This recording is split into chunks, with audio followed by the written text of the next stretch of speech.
ঢাকা বিশ্ববিদ্যালয়ের হলপাড়ায় সেদিন আমাদের উপরে হামলা করা হয়েছিল।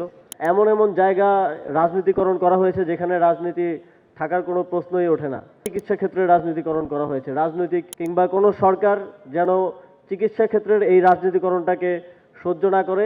আমি গুম অবস্থায় ছিলাম, সে কারণে তখনকার অনেক ঘটনাই আসলে এখনো জানার সুযোগ হয়ে ওঠেনি। আগামী 100 বছরেও যেন কোনোভাবে এই জুলাই গণ অভ্যুত্থান হারিয়ে না যায়, সেজন্য প্রত্যেকের জায়গা থেকে স্মৃতি সংরক্ষণ করতে হবে। আমাদের এই গণ অভ্যুত্থানের একটা অন্যতম টার্নিং পয়েন্ট ছিল 15ই জুলাই। 14 জুলাই রাতে যখন শিক্ষার্থীদেরকে রাজাকার বলা নিয়ে সারা দেশ উত্তাল হয়ে পড়ে, এবং আপনারা দেখেছেন যে বিগত ফ্যাসিবাদী সরকারের পক্ষ থেকে তখন পরের দিন ছাত্রলীগ লেলিয়ে দেওয়ার হুমকি আমাদেরকে দেয়া হয়। এই সংকটাপন্ন মুহূর্তে আমরা যখন 15ই জুলাই প্রোগ্রামটা ঘোষণা করি, আমরা একরকম আতঙ্কে ছিলাম যে আসলে উপস্থিতি কেমন হয় এবং ঢাকা বিশ্ববিদ্যালয়ের বাইরে থেকে আমাদের শিক্ষার্থীরা কি কেমন অংশগ্রহণ করে। কিন্তু আমি যখন রাজু ভাস্কর্যে 12টার দিকে যাই, গিয়ে আমি প্রথমেই দেখতে পাই আপনাদেরকে। আপনারা ঢাকা মেডিকেল থেকে একটা মিছিল নিয়ে গিয়ে আগে থেকেই রাজু ভাস্কর্যে অবস্থান করছিলেন, এবং সেটা আমাদেরকে প্রেরণা জুগিয়েছে যে আমরা একা নই, আমাদের সাথে আশেপাশের শিক্ষা প্রতিষ্ঠানের যারা আছেন সবাই আছে। ঢাকা বিশ্ববিদ্যালয়ের হলপাড়ায় সেদিন আমাদের উপরে হামলা করা হয়েছিল। আমাদের নারী শিক্ষার্থীদেরকে মারধর করা হয়েছিল।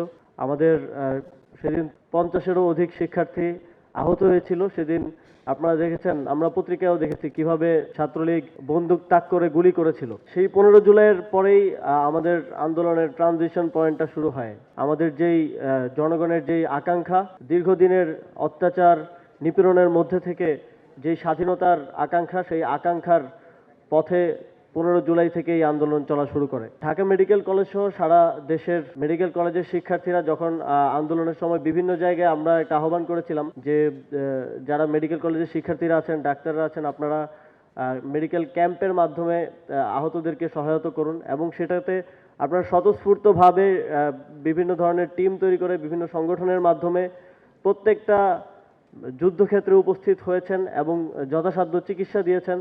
সেজন্য আপনাদেরকে কখনোই আসলে ধন্যবাদ জানানোর সুযোগ পাইনি। আজ অন্তরের অন্তঃস্থল থেকে ধন্যবাদ জানাচ্ছি। আমি কয়েকজন সম্মানিত শিক্ষকের কথা শুনছিলাম যে এখানেও চিকিৎসা দিতে গিয়েও কিভাবে ওনারা বাধার সম্মুখীন হয়েছেন। আসলে বাংলাদেশে গত 16 বছরের ফ্যাসিবাদী ব্যবস্থার কারণে এমন এমন জায়গা রাজনীতিকরণ করা হয়েছে যেখানে রাজনীতি থাকার কোনো প্রশ্নই ওঠে না। যেমন আমি কাজ করতে গিয়ে এখন দেখছি যে ক্রীড়া ক্ষেত্রটা কিভাবে রাজনীতিকরণ করা হয়েছে, ঠিক একইভাবে চিকিৎসা ক্ষেত্রে রাজনীতিকরণ করা হয়েছে। রাজনৈতিক বিবেচনা চিকিৎসা ক্ষেত্রের মতো একটা জায়গা যেখানে আসলে সকল ধরনের ধর্ম, বর্ণ, শ্রেণী নির্বিশেষে সকলকে এক কাতারে রেখে একভাবে বিবেচনা করে চিকিৎসা দেওয়ার কথা, সেখানেও রাজনীতিকরণ এমন পর্যায়ে করা হয়েছে যে আমরা দেখেছি যে 4ই আগস্ট প্রত্যেকটা মেডিকেল কলেজ থেকে শান্তি সমাবেশ বের হয়েছে, যেটা অত্যন্ত দুঃখজনক। আমরা চাই আগামীর বাংলাদেশে কোনো রাজনৈতিক দল কিংবা কোনো সরকার যেন চিকিৎসা ক্ষেত্রের এই রাজনীতিকরণটাকে সহ্য না করে, এবং চিকিৎসা ক্ষেত্রে রাজনীতিকরণকে আপনারাও রুখে দিন, এটা আমাদের একটা প্রত্যাশা থাকবে। আসলে ওই সময়টাতেই প্রায় 10 দিনের মতো আমি গুম অবস্থায় ছিলাম, সে কারণে তখনকার অনেক ঘটনাই আসলে এখনো জানার সুযোগ হয়ে ওঠেনি। ঠিক 5 তারিখের পরেই সরকার গঠন এবং সরকারের দায়িত্ব পালনের কারণে অনেক কিছুই জানতে পারেনি, অনেক কিছুই এখনো অন্ধকারে রয়ে গেছে, এবং বাংলাদেশের অনেক মানুষই কিন্তু এই ঘটনাগুলো জানে না। সেজন্য আপনাদের প্রতি আহ্বান থাকবে যে জুলাই গণ অভ্যুত্থানের আপনাদের প্রত্যেকের স্মৃতিগুলো, প্রত্যেকের অভিজ্ঞতাগুলো আপনারা লিখুন, আপনারা বই আকারে প্রকাশ করুন, আপনারা প্রকাশনী আকারে প্রকাশ করুন, যাতে করে দেশের মানুষ জানতে পারে আমরা দেশের মানুষের স্মৃতি থেকে আগামী 100 বছরেও যেন কোনোভাবে এই জুলাই গণ অভ্যুত্থান হারিয়ে না যায়, সেজন্য প্রত্যেকের জায়গা থেকে স্মৃতি সংরক্ষণ করতে হবে।